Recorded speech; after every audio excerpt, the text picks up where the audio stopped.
नमस्कार दोस्तों, जय जोहार। मैं कौशल तिवारी और बिहिनिया संध्या में आपका स्वागत है।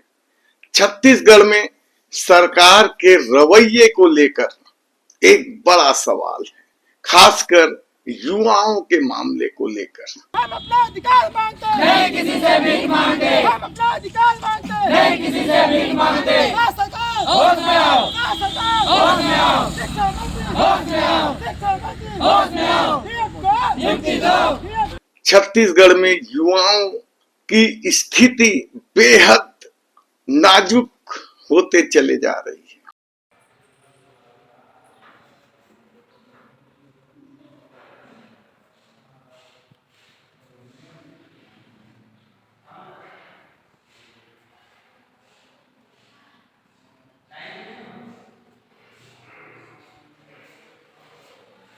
एक तरफ रिक्त पदों की बढ़ती संख्या तो दूसरी तरफ सरकार की इस मामले में असंवेदनशीलता।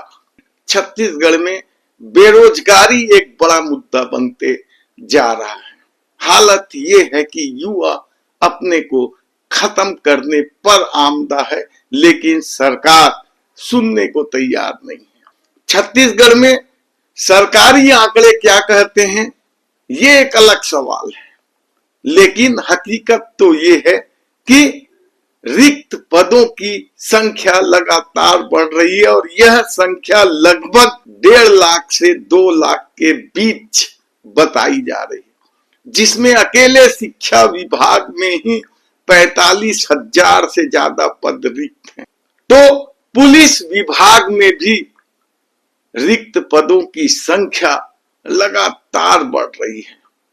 एक तरफ सरकार यहाँ के संसाधनों से लाखों करोड़ों कमा रही है, लेकिन उसकी प्राथमिकता शायद इस प्रदेश के युवा नहीं है और इसकी बांगी तूता माना धरना स्थल पर देखी जा सकती है, जहां डीएड अभ्यर्थी अपने को मौत के हवाले कर देने पर आमदा है।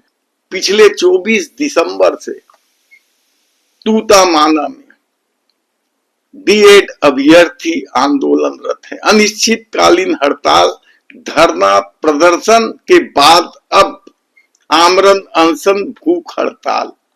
गजब स्थिति है वहां।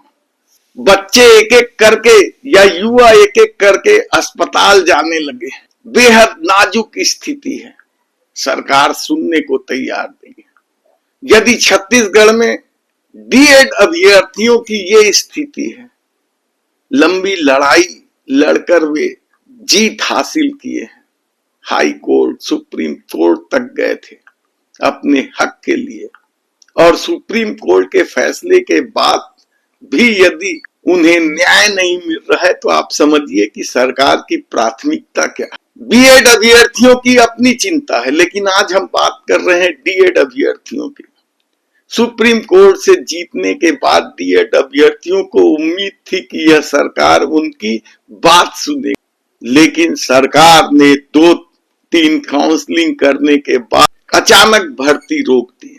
अभी भी 2800 ऐसे पद हैं जो डीएड अभ्यर्थियों के लिए आरक्षित है, कहा जाए तो गलत नहीं होगा, और उन पदों पर भर्ती नहीं की जा रही है। और इसे ही लेकर युवा अब अपने को मारने के लिए राजधानी पहुंच गए हैं। एक तरफ मंत्रालय में भव्यता दिखाई देती है तो दूसरे तरफ युवाओं के सामने जीवन जीने का संकट खड़ा हो गया है। कुछ नहीं हो रहा है, हम लोग क्या करें, कहाँ रहें, समझ नहीं आता है। और क्या बोलूं, मैं बोल भी नहीं पा रही। 4 दिन हो गए, ना पानी पीऊं ना खाना खाऊं, कहाँ जाऊं, मैं क्या करूं सर, मैं क्या करूं।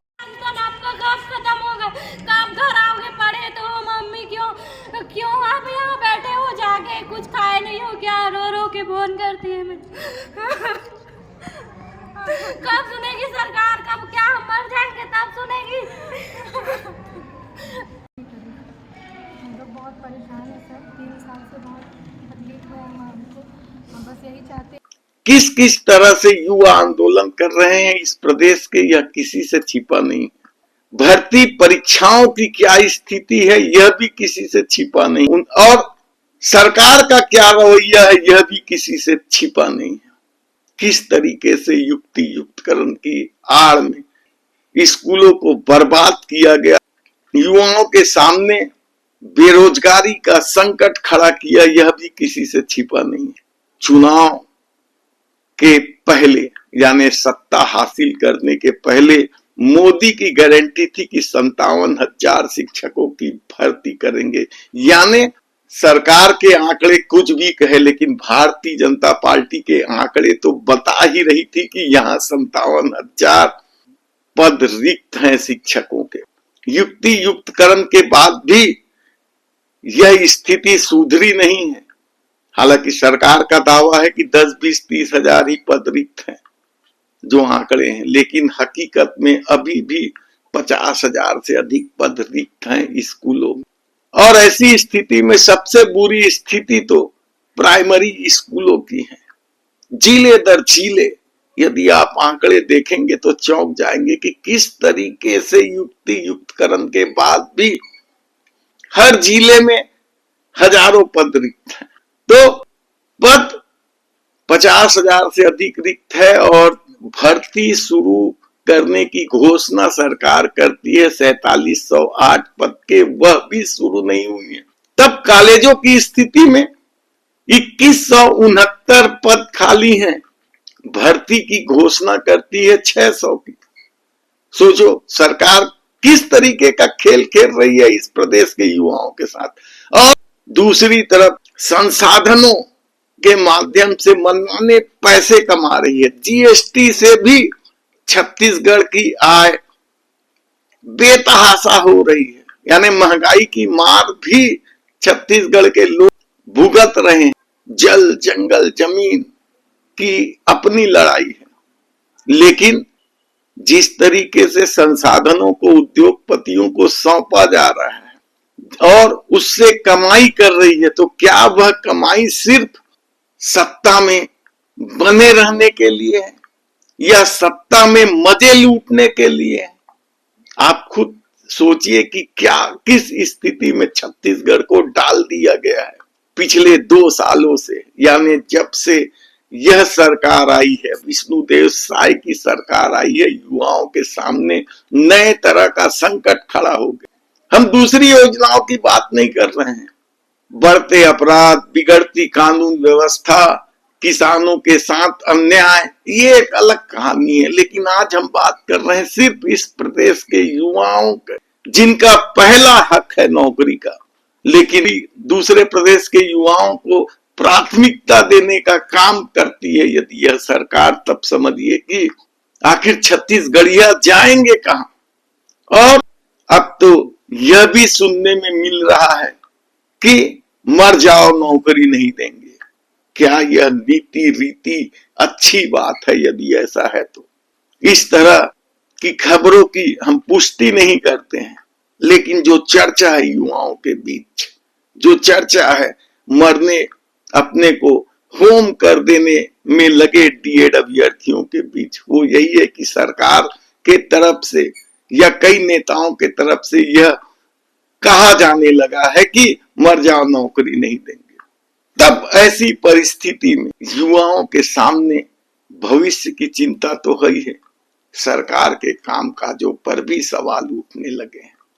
तब क्या जिस तरीके से डीएड के अभ्यर्थी अपने को समाप्त करने के लिए माना पहुंच गए हैं तूता धरना स्थल, क्या उसी तरीके से दूसरे बेरोजगार युवक भी अपना आंदोलन तेज करेंगे? क्योंकि समय समय पर युवाओं ने आंदोलन किया है।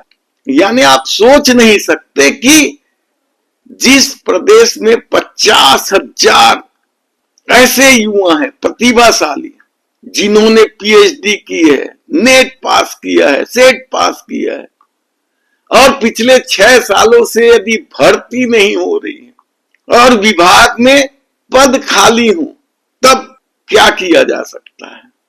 ऐसे में आने वाले दिनों में छत्तीसगढ़ के युवा क्या करेंगे, यह देखने की बात होगी। क्योंकि सरकार ने तो एक ढंग से अपनी मंशा स्पष्ट कर ही दी है।